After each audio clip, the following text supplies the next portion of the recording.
Selamat sore Bapak Ibu, anak-anakku, Eyang Kakung, Eyang Putri, dan siapapun yang rawuh dalam PA saat ini.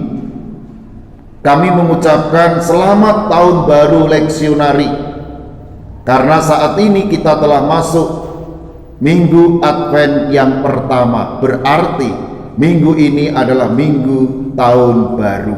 Mari kita akan membahas hal itu dikaitkan dengan cara Allah berkomunikasi kepada kita.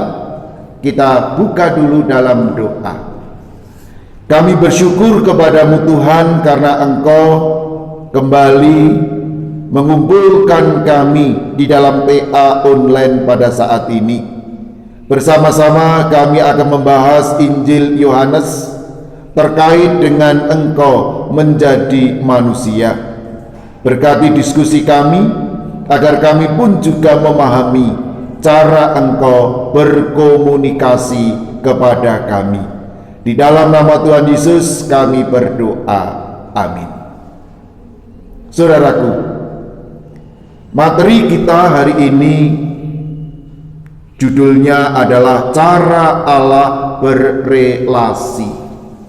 Diambil dari Yohanes 1 ayat 1 sampai 14. Saudara, agama berawal dari komunikasi Allah kepada manusia melalui berbagai macam pengalaman.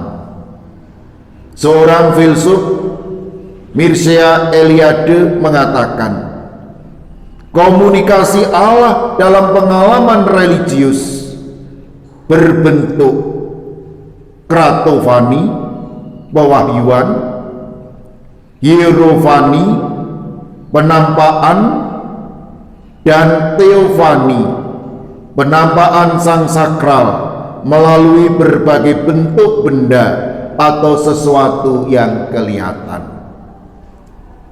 Kratofani, pewahyuan, kiriofani, penampakan sang sakral itu sendiri, dan teofani, penampakan sang sakral melalui berbagai bentuk benda atau sesuatu yang kelihatan.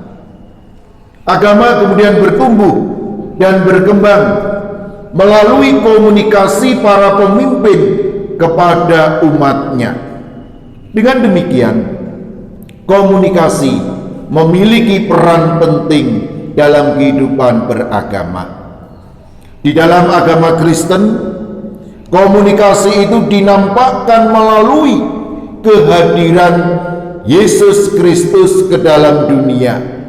Kehadiran Yesus ke dalam dunia adalah tawaran persahabatan Allah kepada manusia. Tawaran persahabatan itu dikomunikasikan melalui Sang Firman menjadi manusia. Saudara, di dalam Injil Yohanes bacaan kita saat ini menggambarkan bahwa hakikat Yesus sebagai yang ilahi. Yesus adalah Logos, Yesus adalah Sang Firman. Sang Firman sehakikat dengan Allah.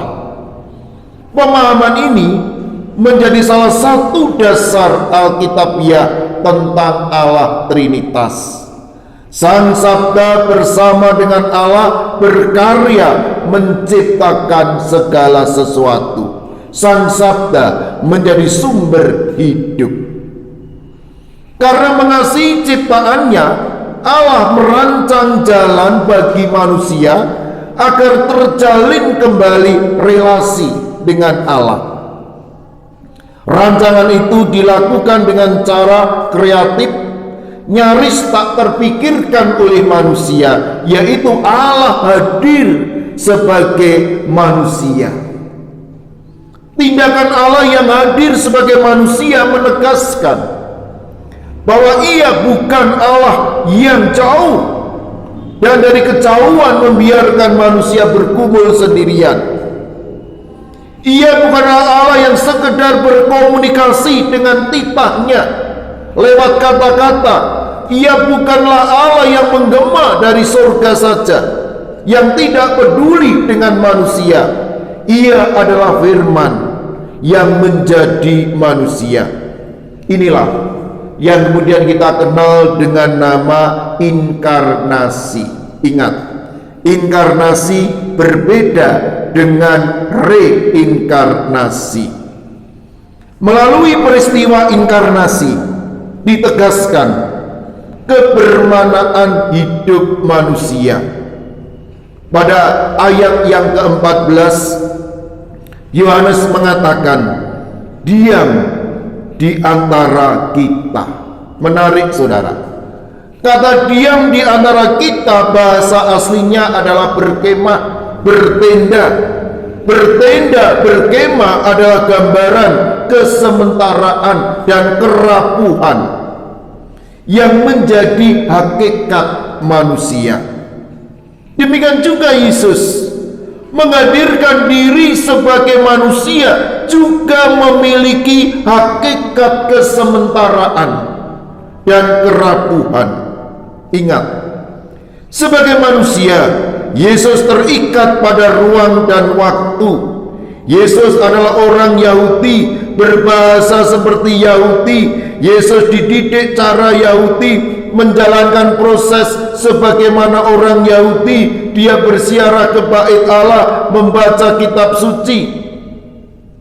Itu sebabnya pemberitaan Yesus sangat kontekstual bagi para pendengarnya. Ia mengenali para pendengarnya karena Yesus merasakan hidup seperti mereka. Justru keberadaan Yesus menunjukkan hakikat Allah yang penuh cinta. Seperti yang dituturkan oleh seorang teolog yang bernama John Sander, Yesus menampakkan hakikat Allah yang sesungguhnya. Hakikat Allah seperti apa? Sander melanjutkan, Allah yang datang kepada kita dalam sejarah adalah Allah yang berelasi, beradaptasi, tanggap dan mengasihi. Itulah Allah yang sesungguhnya. Mengapa Allah melakukan itu? Karena cintanya Allah kepada kita. Karena cintanya ia mau menjalin komunikasi dengan manusia. Jalinan itu bukan sekedar mengangkat manusia dari kegelapan, melainkan justru Allah masuk dalam kegelapan, menjadi bagian dari kegelapan itu, agar manusia menemukan persahabatan yang sejati. Gambaran biasa, ketika orang tua berelasi dengan anak, Allah mengatakan sebagai seorang orang tua, dia ingin berelasi dengan anak dan dia pun berelasi dengan cara menjadi seperti anak. Allah di dalam diri Yesus bukanlah seperti manusia. Ia sungguh-sungguh menjadi manusia untuk berkomunikasi dengan manusia. Cara komunikasi Allah ini menarik buat kehidupan kita di tengah berbagai perangkat teknologi canggih. Persoalan kita tidak terletak pada alat, tetapi dalam diri manusia. Salah satu persoalan kita adalah dalam komunikasi, pada ketiadaan sikap rendah hati. Allah berkomunikasi dengan cara rendah hati, mau menjadi manusia. Bagaimana dengan kita?